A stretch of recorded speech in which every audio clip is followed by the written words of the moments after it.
Buster.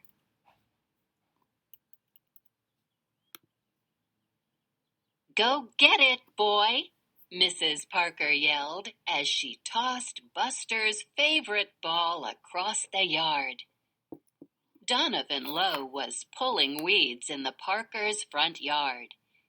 He watched Buster streak by and smiled.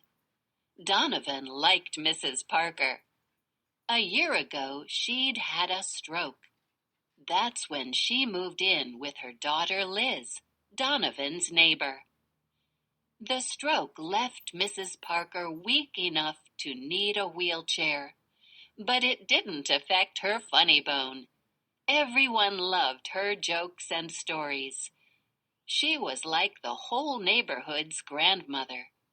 Buster was her service dog, and he was like the whole neighborhood's pet.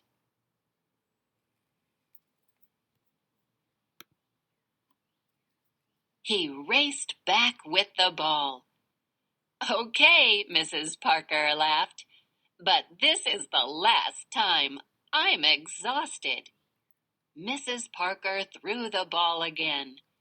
It bounced and rolled into the street. At that exact moment, a truck swung around the corner.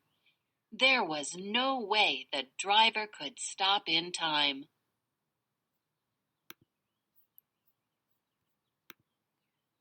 "Buster!" Both Donovan and Mrs. Parker shouted. Donovan sped to the curb where Buster lay.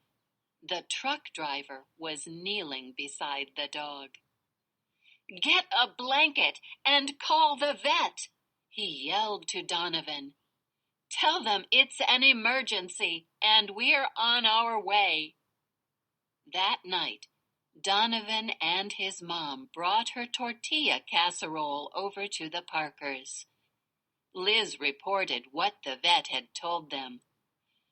"Dr. Sims thinks that Buster will need to go to the animal hospital in the city for an operation. She'll call tomorrow when she knows more."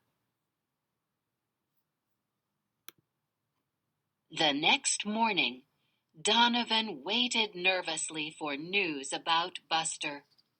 Around 10 o'clock, Liz called. Donovan stayed near until his mother hung up. "Buster has 2 broken legs," his mom said. "The doctors will operate today. You and I will help out with Mrs. Parker while Liz is at the animal hospital." Donovan and Mrs. Parker looked at old photo albums while they waited for Liz. They shared funny stories about Buster. Donovan's mom did what she always did in times of stress. She cooked. Liz returned late that evening. Buster would have casts on his legs for a while, but he'd be all right.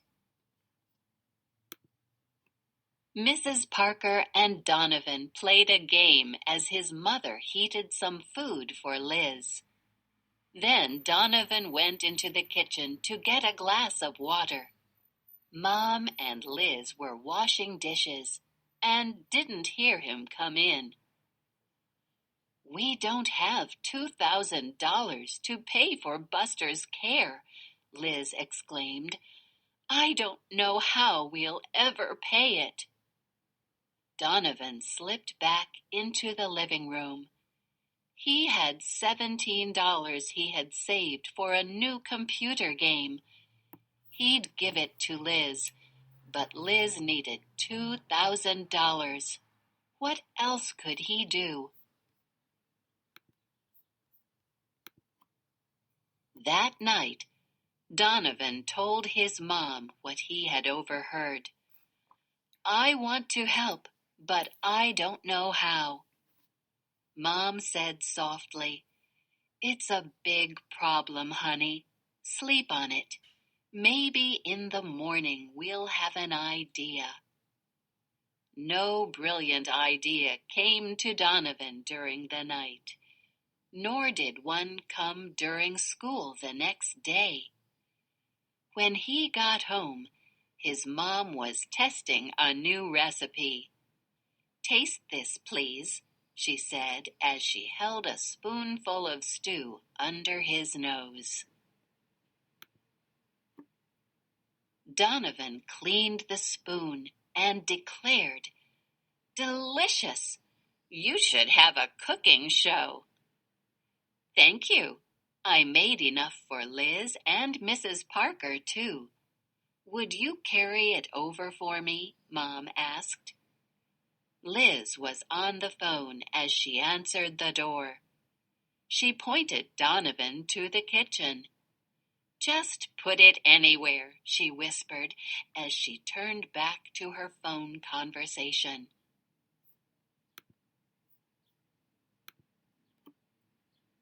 Donovan stared at the counters. It seemed as if all their neighbors had sent food. Donovan squeezed his bowl in between two dishes. Then he stopped to see how Mrs. Parker was holding up. "I'm fine, but it's hard on Liz. She has to do everything that Buster used to do for me, and worry about how she's going to pay the vet bill," Donovan thought. "What did your mom send over?" Mrs. Parker asked. "Stew," said Donovan. "But I think you have a wide menu to choose from tonight. I haven't seen that many dishes since the school's potluck supper." Mrs. Parker whispered, "I know, but your mom's the best cook around." Donovan smiled. He thought so too. As he walked home, that brilliant idea he'd been waiting for started brewing in his head. As his thoughts sped up, so did his feet. Donovan burst into the kitchen and announced, "I know how to pay for Buster's operation. We'll have a potluck cooking contest. People can pay to enter. They'll make a sample of food for the judges to taste and a large pot for people to eat. Then people can pay to eat the food." The more his mother and Donovan talked, the more excited they became. People could buy tickets for $2 each. Each ticket would pay for a helping from a pot they wanted to taste. Ideas flowed quickly after that.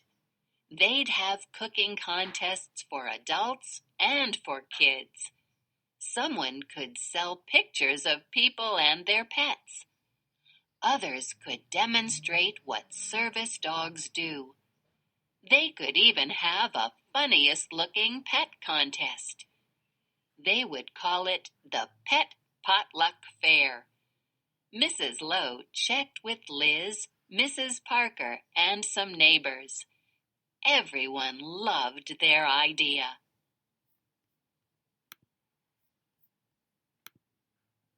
The day of the potluck contest came.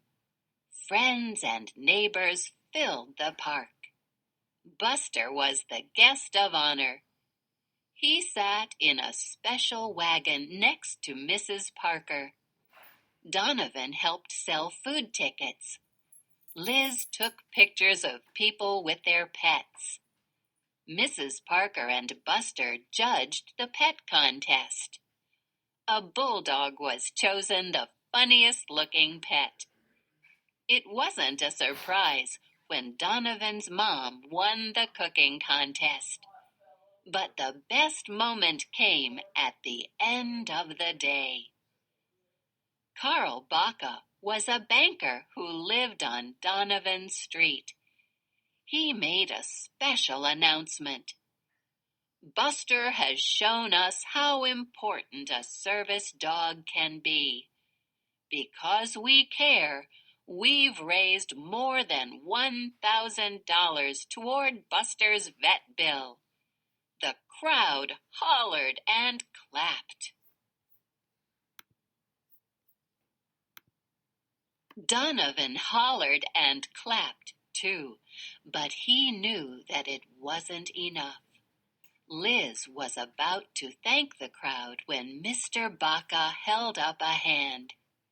When Donovan Lowe talked to me about raising money for Buster, I made a vow. I told myself that my bank would do all it could to help raise this money. I talked to other businesses in our neighborhood, too, and we will make up the difference. We will donate the rest of the money needed to pay Buster's vet bill. The crowd hollered and clapped even more. Liz laughed and cried at the same time. So did Mrs. Lowe and Mrs. Parker. Buster looked up at Donovan. Donovan could have sworn Buster was smiling. And that was all the thanks Donovan needed.